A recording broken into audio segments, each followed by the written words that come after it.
Les voy a hablar, lógicamente, desde mi experiencia de España, que es un país desde donde la copia privada funciona de una manera ordenada desde el año 1992 y también un poco desde la experiencia europea, puesto que España es miembro de la Unión Europea. En mi opinión, al menos, la copia privada es desde luego una cuestión de legalidad, pero también es una cuestión de justicia y de solidaridad, en el sentido de que a fecha de hoy estamos realizando copias para uso privado de las obras de autores y editores, en el caso del sector al que yo represento.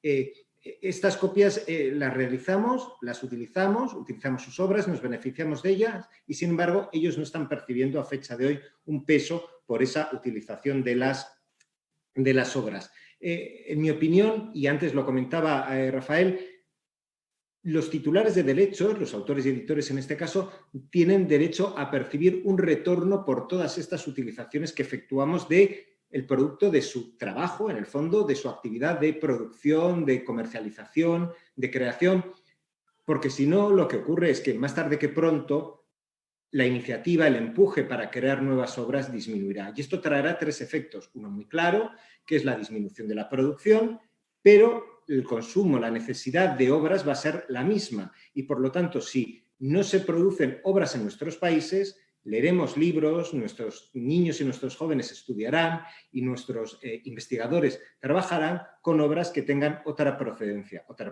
geográfica, otra procedencia cultural o incluso en otro idioma. Es decir, se producirá un empobrecimiento de lo que es el contexto cultural de cada uno de nuestros estados. Y la tercera consecuencia es, lógicamente, que se producirá a su vez una reducción de ingresos para autores y editores. Digamos que es la pescadilla que se muerde la cola. Cuando hablamos de copia privada, por otra parte, tenemos que estar pensando, y se ha dicho en repetidas ocasiones, que hablamos de copias que no son licenciables por los titulares de derechos, porque por su carácter pequeño es absolutamente ineficiente solicitar y conceder una autorización para estas copias, para efectuar estas copias. Del mismo modo, ojo, no estamos hablando de piratería, no son copias perseguibles, no es piratería, no estamos hablando de una actividad organizada de reproducción masiva de obras completas. Esto es otra cosa, son una copia aislada de una obra, una copia de unas páginas de un cuaderno de ejercicios de inglés, de un libro de viajes o de un manual de medicina. Eso es la copia privada.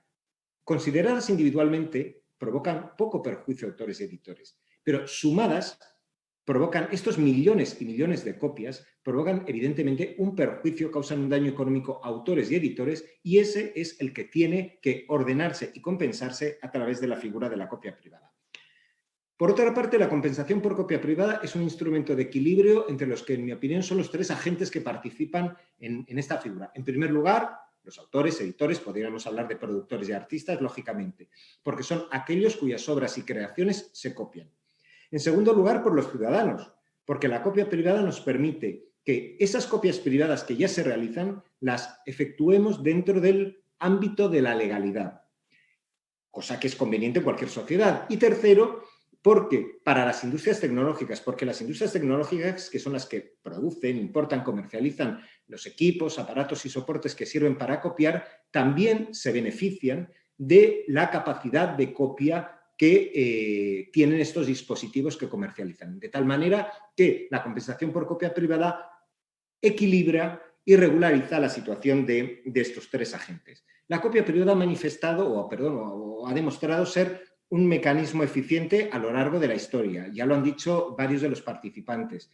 Y yo creo que el ejemplo lo tengo en la Unión Europea, quizá porque es mi ámbito, Heidi, me vas a perdonar, más cercano culturalmente.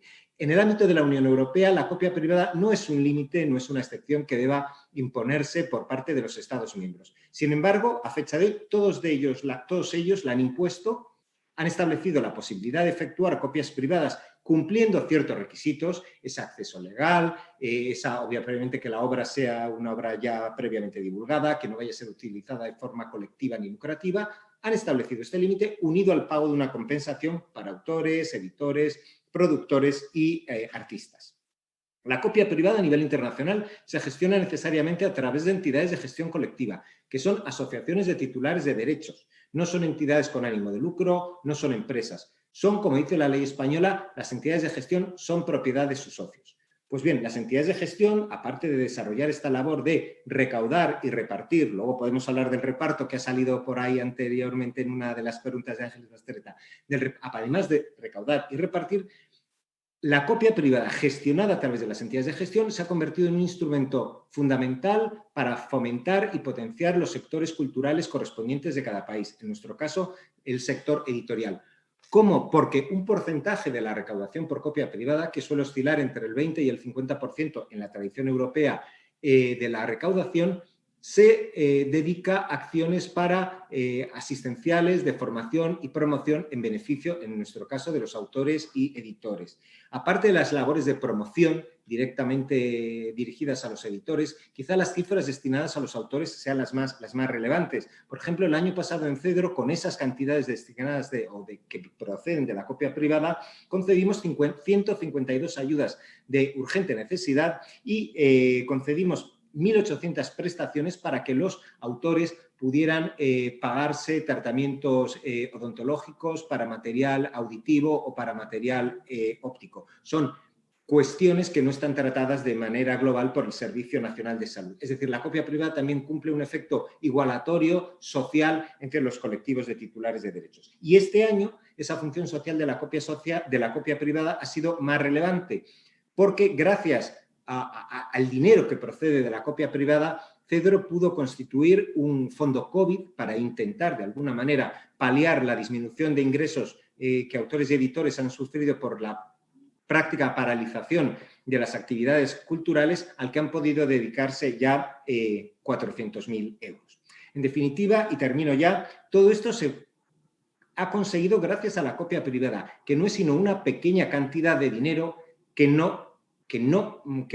abonamos cuando compramos cada uno de estos equipos, aparatos y soportes, y que no tiene ningún impacto, primero, en nuestra decisión de comprar el aparato equipo concreto. Y esto es ya un comentario de la experiencia española. En España tuvimos una época con la copia privada extraña.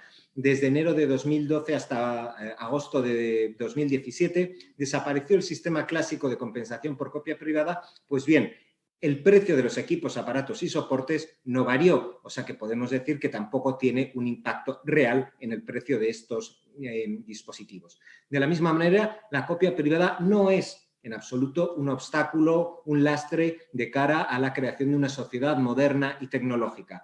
Países como Francia, Alemania, los Países Bajos tienen unos sistemas muy sólidos de copia privada en todos los sectores y, desde luego, yo creo que estamos de acuerdo en que son sociedades que están a la vanguardia de una creación de un mundo digital y de una sociedad tecnológica.